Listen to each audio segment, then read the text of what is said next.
यहाँ पे मौजूद सभी अतिथि, शिक्षकगण और सभी छात्र छात्राओं को मैं पूर्वा गौरव सबसे पहले 75वें आजादी के अमृत महोत्सव की बधाई देती हूँ।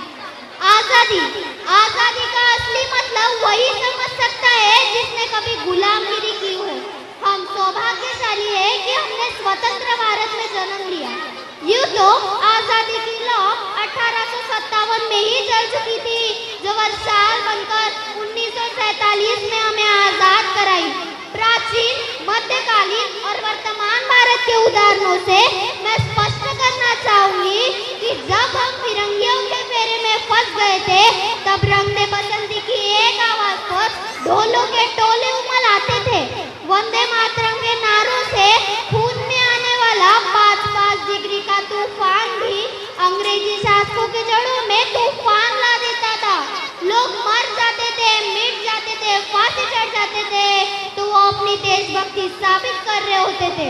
उसके बाद 62, 65 और 57 के युद्धों के बाद अपना सुहाग गवा देने वाली औरतें जब घर के हालात ये हो जाया करते थे कि प्यार भी भरपूर गया, मांग का सिंदूर गया, नन्ही नौनी हालों की लंगूटियां चली गई, छोटे छोटे बेटियों की चोटियां चली गई, बाप की कमाई गई, भाई की पढ़ाई गई।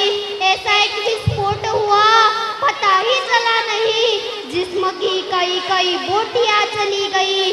आपके लिए तो एक आदमी मरा है साहब, मेरे घर की तो रोटियां चली गई।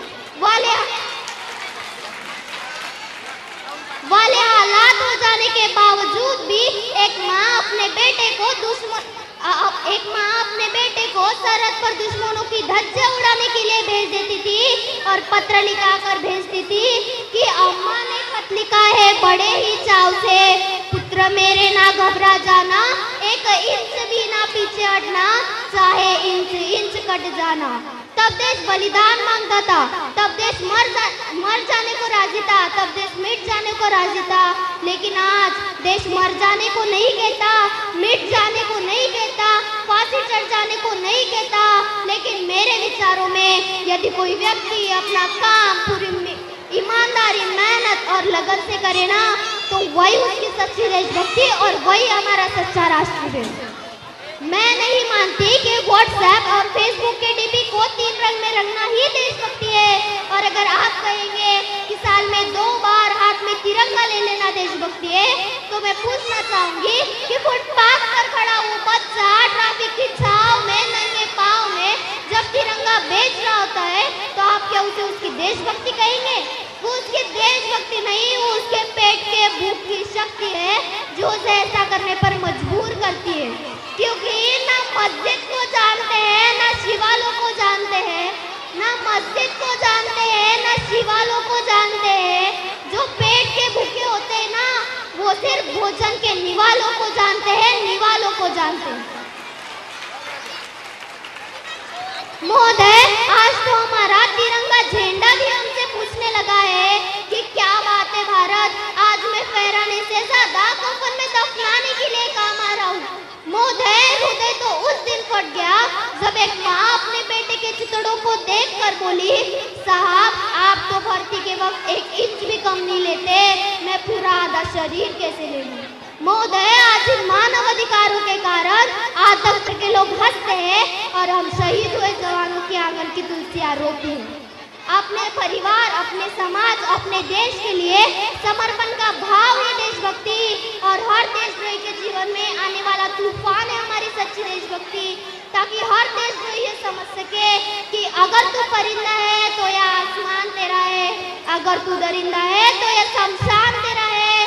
भाईचारे से रहना है तो रह इस जमीन पर, वरना ये कब्र भी तेरी और ये कब्रिस्तान भी तेरा है।